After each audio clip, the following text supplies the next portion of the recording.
যারা মিছিল করে আসছে, এই বৃষ্টির মধ্যে দিয়ে যখন গ্রাম থেকে মিছিল করে আসছে, ভরা বৃষ্টিতে চুবু চুবু হয়ে যাচ্ছে, জ্বর হচ্ছে, আমি এখানে দাঁড়িয়ে তাকিয়ে তাকিয়ে তাদের দেখছি যারা মিলনকে নিয়ে এত গর্ব করে, যারা মিলনের জন্য এত কষ্ট করে।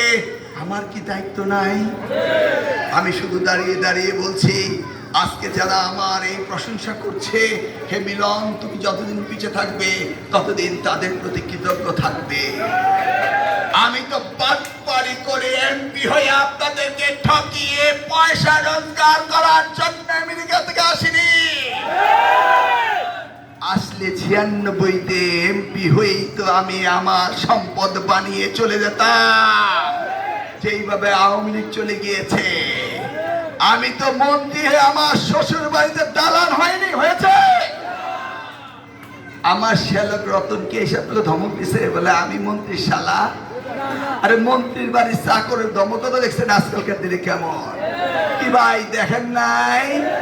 হ্যাঁ, ওই আমার শ্যালককে 1996 12 জুনে নির্বাচনের 10 জুনে যারা তাকে হত্যা করার চেষ্টা করেছিল, উনি 3 দ্বীপ কমাতে ছিল, তাদেরকেও আমি কিছু বলি না।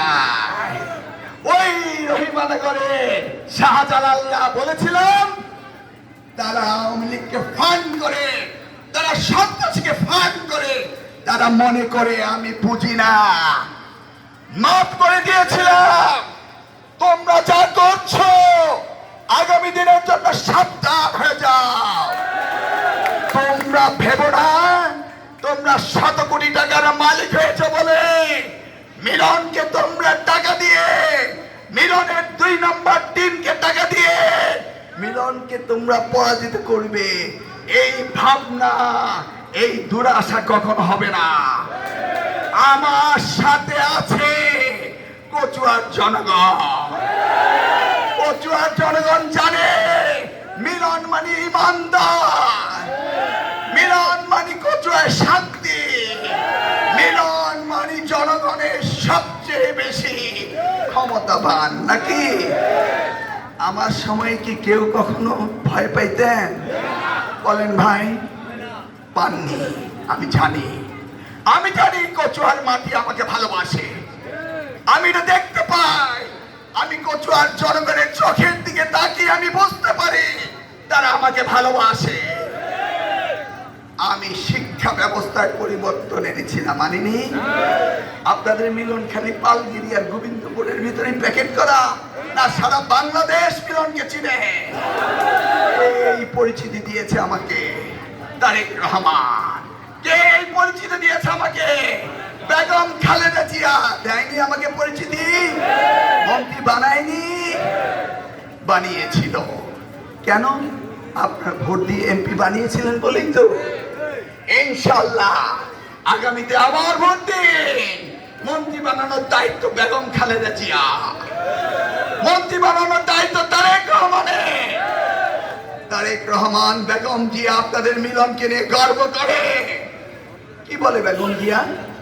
শিক্ষার ব্যাপারে আমার মিলনের সাথে কথা বলো। কি বলে তারেক রহমান? বাংলাদেশের কুটির বেকারত্বকে দূর করার জন্য ওই কারিগরি শিক্ষার গুরুত্ব দাও। কে বলেছিল? তারেক রহমান।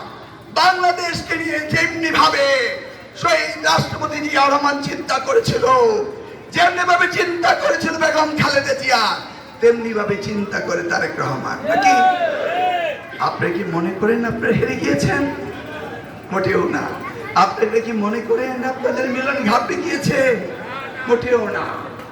আপনারা বুকে হিম্মত রাখেন, আল্লাহর উপর ভরসা রাখেন, মনে ধৈর্য ধরেন। ইনশাআল্লাহ দিন আমাদের সামনে আসবে। একটি স্কুল থাকবে না, একটি মাদ্রাসা থাকবে না, একটি কলেজ থাকবে না, একটি এতিমখানা থাকবে না, একটি মসজিদ থাকবে না যেখানে উন্নয়ন হবে না। আমরা করিনি বিগত দিনে? এই প্রাইমারি স্কুল বিগত 16.5 বছর আওয়ামী লীগ ক্ষমতায় এই পালগিরি গ্রামের প্রাইমারি স্কুল করেনি। স্কুলের headmaster Awami League high school করতে পারেনি। তারা শুধু নিজস্ব ভোজ করে না রে ভাই। আর এখন হঠাৎ করে হাসিনা একটু ফুসকি দিলে, ভারত একটু তাদের মিডিয়াতে বিএনপির বিরুদ্ধে কথা বললে, আর অন্যান্য দল যদি বলে যে না আমরাও নির্বাচনে যাব না, এইটা সেইটা, সকলেই একটু খুশি হয় নাকি? আপনারা খুশি হতে পারেন, আপনারা নির্বাচন বন্ধ করার ষড়যন্ত্র করতে পারেন, কিন্তু বাংলাদেশের জনগণ কি মানবে নির্বাচন ষড়যন্ত্র? আপনারা চান না নির্বাচন? আপনারা চান যথাসময়ে, অর্থাৎ ব্যাপক সংস্কার হয়েছে, ঐক্যমত্যে পৌঁছেছে, এখন নির্বাচন শুধু বাকি। আমি একজন আমাদের যে প্রধান উপদেষ্টা ডক্টর ইউনূস সাহেব, উনি অত্যন্ত সম্মানী। আমি যখন পিএইচডি করি তখন আমার থিসিস পেপারে ওনাকে কোটেশন করার জন্য ওনার বক্তৃতা শুনতে আমাকে ডলার দিয়ে ওই কার্ড কিনে বক্তৃতা শুনতে হয়েছিল। দেখুন, ইংরেজিতে বলে সিইং ইজ বিলিভিং, চোখে দেখাকে বিশ্বাস করতে হয়। আমি নিজ চোখে দেখেছি আন্তর্জাতিক পরিমণ্ডলে শিক্ষিত জনগোষ্ঠী কিভাবে ডক্টর ইউনূসকে শ্রদ্ধা করে, তার সাক্ষী আমি। তার মতো উঁচু মাপের কোন ব্যক্তি বাংলাদেশে তৈরি হয়নি, আর হবে কিনা আমরা জানি না। এই সম্মানী ব্যক্তি, তার সম্মান অটুট রাখুক, এটা আমরা সবাই চাই না? অতএব ওনার উচিত যেভাবে ওনার সরকারের ভিতরে সরকার হয়ে ওনার সরকারকে জেপটাইজ করার, পতন ঘটানোর চেষ্টা করছে, সেখান থেকে ওনাকে বেরিয়ে আসতে হবে। আর বেরিয়ে আসার একটাই পথ মুরব্বীরা, সেটি হচ্ছে নির্বাচন। নির্বাচন তিনি সুষ্ঠুভাবে দিয়ে গণতান্ত্রিক প্রথাকে পুনর্জীবিত করে এই বাংলাদেশে আবার সুশাসন সৃষ্টি করতে হবে, ন্যায় বিচার আনতে হবে, সুশাসন আনতে হবে। এখনো কিন্তু প্রশাসনের মধ্যে ঘাপটি মেরে বসে আছে আওয়ামী প্রশাসন। তারা মনে করে আমরা বুঝি না। বুঝতে পারছেন তো?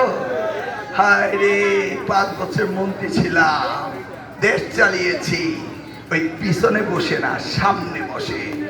কি বাঘের বাচ্চার মতো দেশ চালাইনি? সারা দেশের মানুষ সম্মান করেনি? শিক্ষা ব্যবস্থা পরিবর্তন আনিনি? ওই যে শিক্ষক নিবন্ধন, সেটা কে করেছে? ওই বেগম খালেদার নির্দেশে আসামের মিলন করেছে। ওই আজিজ মাস্টারের অবসর ভাতা কে দিয়েছে? বেগম খালেদা দিয়ে দিয়েছে। আজকে সেই শিক্ষা ব্যবস্থাকে, সেই নকলকে আবার ধ্বংস করে দিয়েছে বাংলাদেশের শিক্ষা ব্যবস্থা। এইবারের পরীক্ষায় কচুয়া সবচেয়ে বেশি খারাপ রেজাল্ট করেছে, করে নাই? কেন করেছে? আমি ইউনূস সাহেবকে কল করে বলেছি, ইউনূস সাহেব, এটা কিন্তু সাবেক শিক্ষা প্রতিমন্ত্রী আসামত মিলনের এলাকা, যিনি সারা বাংলাদেশে নকল মুক্ত করেছেন। কচুয়ায় কোনো নকল হতে পারবেন না। তিনি বলছেন, স্যার আমার স্মরণ আছে, নকল করতে দেয়নি কোনো শিক্ষকরা। ভাই, গত বছর ম্যাট্রিক পরীক্ষায় ওগো আমলে এই শিক্ষকরা ছিল না? ওগো কি পরিবর্তন হয়েছে কোনো শিক্ষক?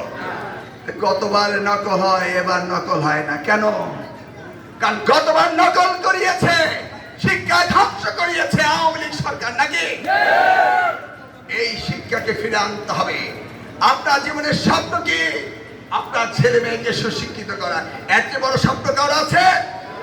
সেই স্বপ্নকে বাস্তবায়ন করার জন্য আপনাদের মিলন সারা বাংলাদেশে ঘুরে বেরিয়েছে। আনাইনি? শিক্ষার পরিবর্তন আনিনি? এনেছিলাম।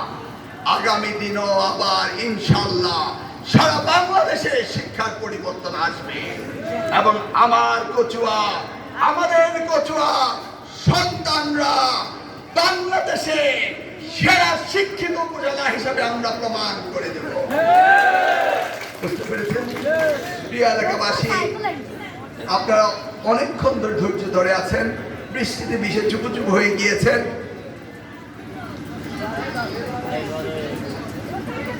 আপনারা 20 দিয়ে চুপ হয়ে গিয়েছেন, তারপরও এই 12টি ইউনিয়নের মধ্যে সর্বশ্রেষ্ঠ জনসভা আপনারা এই পালগুড়ি ইউনিয়ন করে আপনাদের জামাইকে, আপনাদের মেয়েকে আর আপনাদের জামাই সাথীদেরকে প্রমাণ করে দিয়েছে। 10 নম্বরের ঘাঁটি, বিএনপির ঘাঁটি, তারেক রহমানের ঘাঁটি।